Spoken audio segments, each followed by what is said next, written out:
Well, I have some very bad news for the people in the front rows. I heard that some of you paid as much as $800 for your tickets. Sadly, I did this same show a couple weeks ago in Atlanta for $60 a head. Can you imagine? Nigga, you could have flown to Atlanta, got a hotel, had some dinner, and came back, and you still have a little money left over, niggas. Paid way too much just to see me in this gay-ass neighborhood. All right, let me roll up my sleeves and tell these pussy jokes. Will told me to say there hasn't been this many pussy references in this room since Cats was here.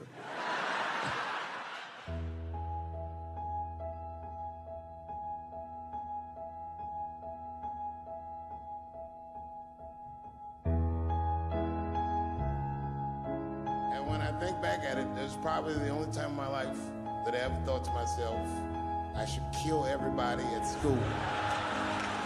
Thank you very much, New York. Good night.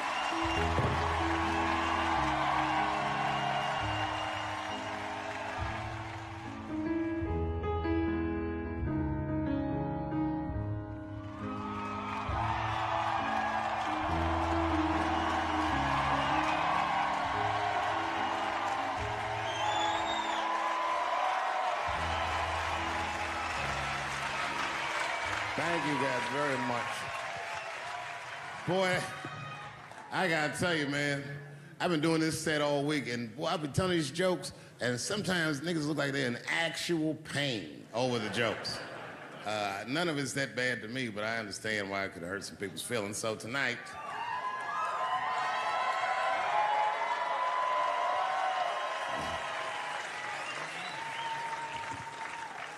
I'm gonna give you an opportunity that I rarely give anybody. I'm gonna let you say whatever it is you need to say to my face, or ask me whatever it is you wanna know. But there are no dumb questions allowed. If you ask a stupid question, you'll be asked to leave. Nah, I'm just kidding, go ahead. Everyone relax, come on. Oh yes, sir, in the front. 2 questions, how often do you write, and can I have a cigarette? All right, first, you may have a cigarette, but remember, this is not jail, motherfucker. This lady right here. I have a question. Do you remember this scene? Oh, I do remember that. Ma'am, I'm gonna have to ask you to leave. That's a terrible question. This gentleman in the front with the salmon-colored shirt on. I was wondering if you had any advice for young comedians that you generally give, and... Are you thinking of doing comedy? I've never done it before, but watching you has made me want to try it.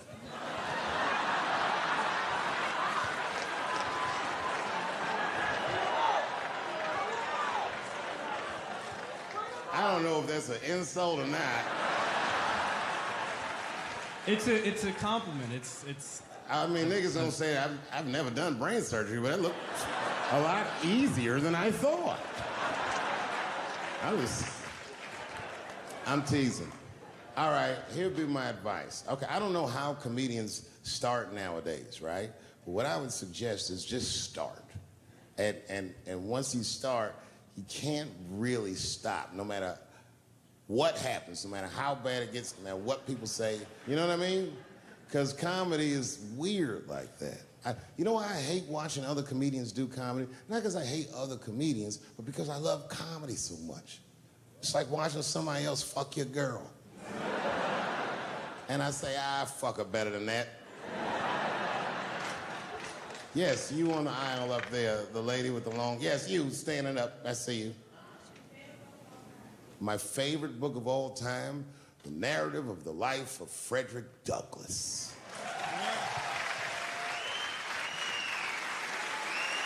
That guy with the baseball hat. Marry, fuck, kill, Michelle, Rihanna, Oprah. Wait, who's Michelle? Oh, Obama. Well, sir, you're putting me in quite the pickle. I can't say I'll fuck Michelle Obama. That's insane. Well, I guess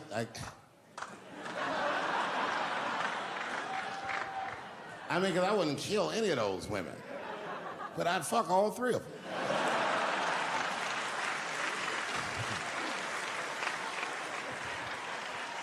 The gentleman in the blue Oxford standing up. Tell us the story with Charlie Murphy. Tell a story about Charlie Murphy? Or your favorite. Boy, there's so many good Charlie Murphys. You know, the thing with Charlie Murphy is he used to just make us laugh all the time. And I used to ask him about all the old Hollywood shit I was curious about. Like when they used to accuse Michael Jackson, I remember asking once, I go, Charlie, do you think Michael Jackson actually did those things? And he said, let me ask you a question, Dave. He said, say it is illegal to fuck women. How long are you staying out of jail? So God bless Charlie Murphy wherever you are. Charlie, I love you.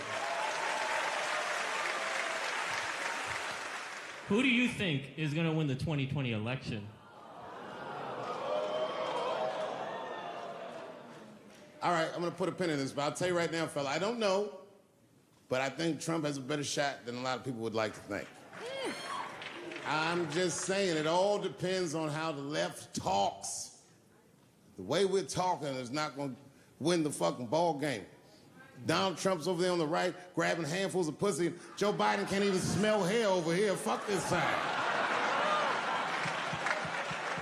All right, man, go ahead. Thank you so much for this show. And How old are you? 25. 25? Yeah. Boy, don't let R. Kelly see you. He's gonna pee on you by accident. Oh, my bad. I thought she was 15. Yuck. I'm totally joking. I'm sorry. My question is there anything you've learned from another comedian that you feel like will stay with you for life? I tell you what, miss, that's a good question. Yes, is the short answer. A longer version of it is this. I was raised by comedians. I started doing stand-up when I was 14. The other day, I went to a comedian's funeral, and I realized as we was putting this motherfucker in the ground that these people are at least as influential to me as my family. I rock with these niggas till the wheel falls off. We fight and we fuss and we are jealous of each other and we get mad at each other, but my life wouldn't have been what it was without each and every one of them, and I consider them my family. That's the answer.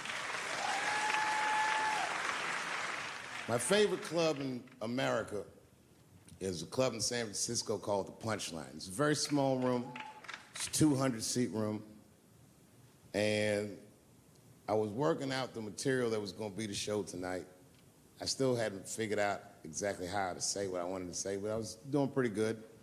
And I was doing some Me Too jokes. And a woman stood up from the audience and she was crying. Clearly, it was a white woman.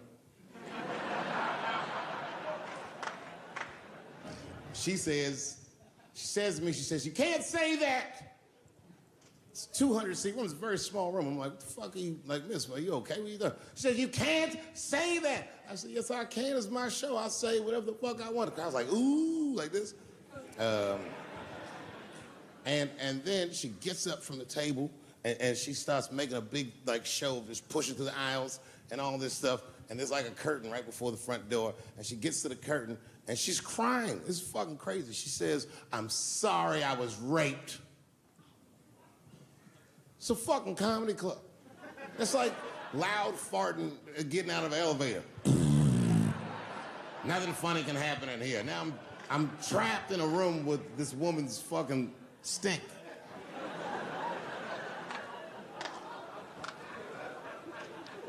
And I say, miss, it is not your fault that you were raped, but it's not mine either. Ta-ta, bitch, like this. She storms out. Now the room is very uncomfortable, but I managed to get the crowd back, but I'm like, you know, a little traumatized. Same show, there's a trans woman sitting in the audience. This is a true story. This was like a few weeks ago. I did 6 shows that weekend. This trans woman came to 4 of them. Calls herself Daphne.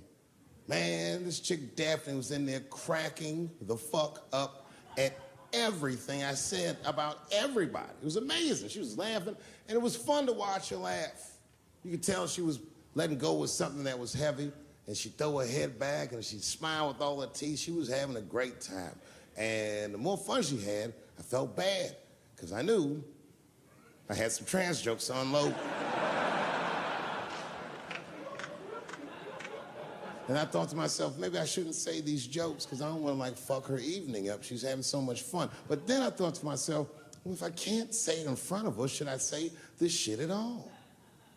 So I let her rip. To my surprise, Daphne laughed harder at the trans jokes than anybody in the room. In fact, everybody in the room would look at her to make sure it was okay. And I got off stage, I was in the dressing room, I was like, man, this is a fucking weird show. I'm sitting in the dressing room by myself just trying to figure out, like, what the fuck just happened out there? Like, why is it that this one woman can't take any of these jokes and Daphne can take all of these jokes? So weird. And then I realized, Daphne used to be a man.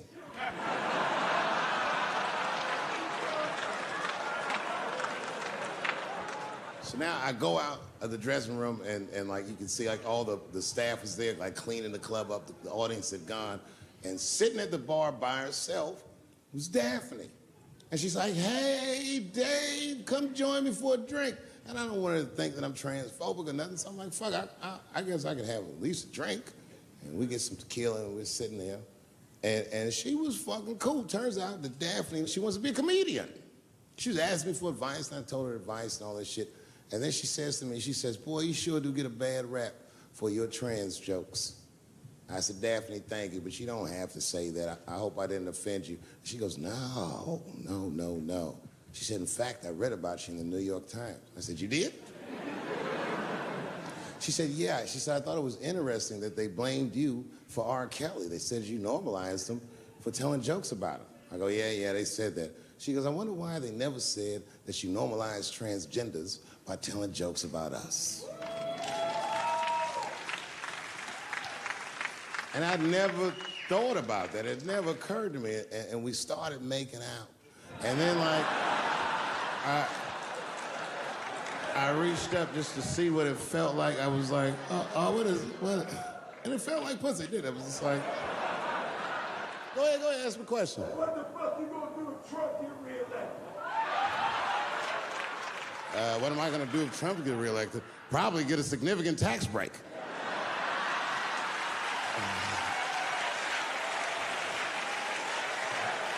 Hey, you wanna know why I don't even talk about Trump in my show? Because that motherfucker is not the hokey pokey. He is not what it's all about. There's millions of people that put him in power, and the ideas that he puts forth are not his own. He's singing poor white people's greatest hits. So why the fuck would I worry about him and not the other millions? Really, you know who I'm gonna vote for next time if things keep going the way it's going is that gay dude. No, Mike Pence.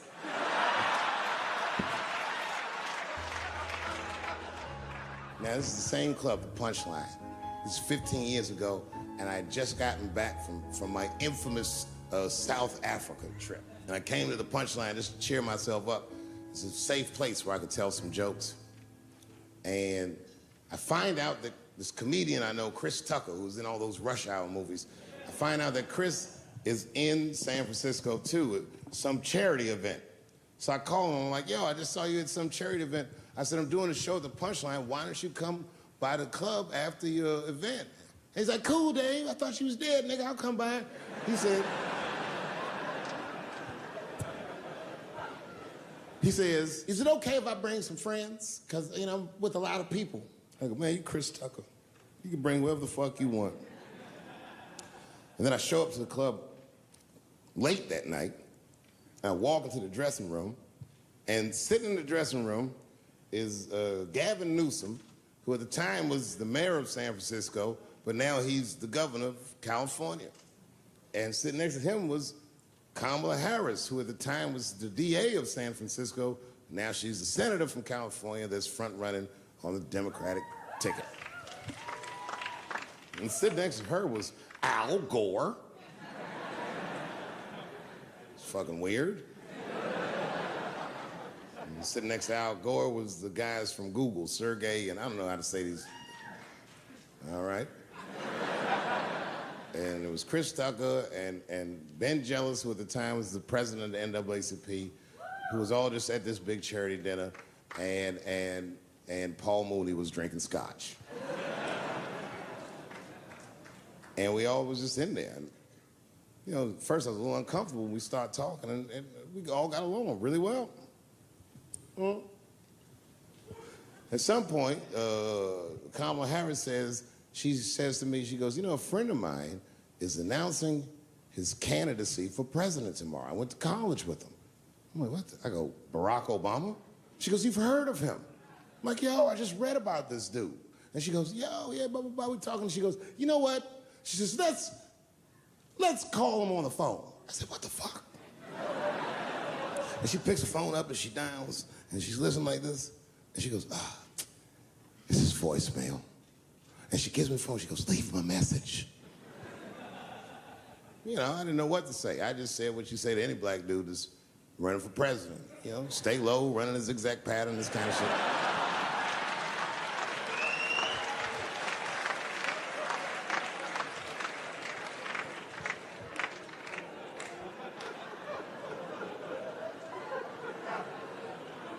And then the last thing I say is, you know what? I said, sir, I really do believe you can do this. Like, man, I'm wishing you luck.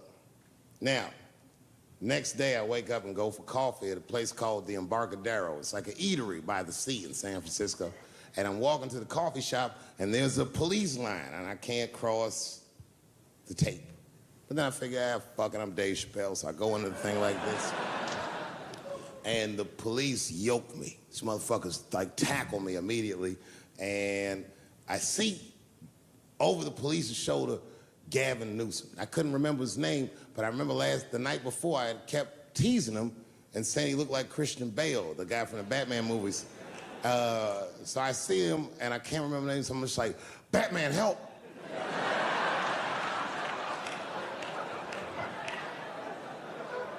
And he stops, he's like, Dave? And then the police see that the mayor knows me, so they're all like, oh, sorry about that.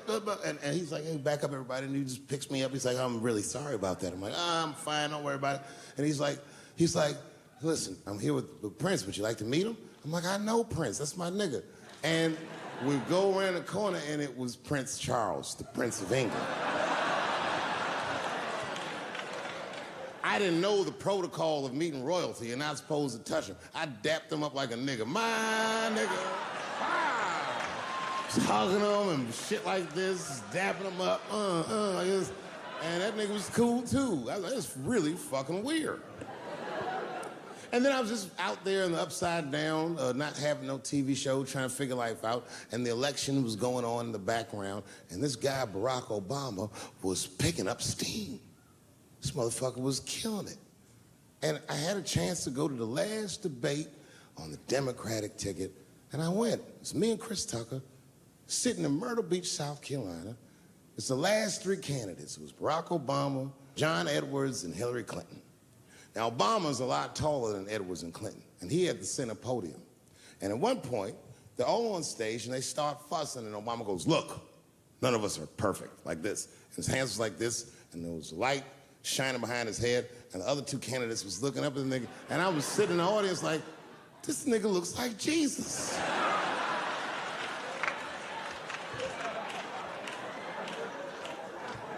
And I realized in that moment that I was looking at the next president of the United States. I was certain of it. I couldn't explain it, but I knew what I was seeing.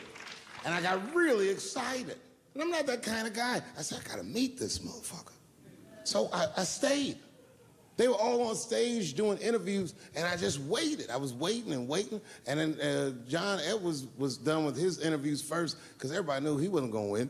And I see John Edwards, and I said, hey, Senator Edwards, I just want to say hi. And that motherfucker looked at me like, I'm like, fuck you, nigga, you gonna lose anyway. And then he left, and then Hillary Clinton just walked by me in one of them Steve Harvey suits.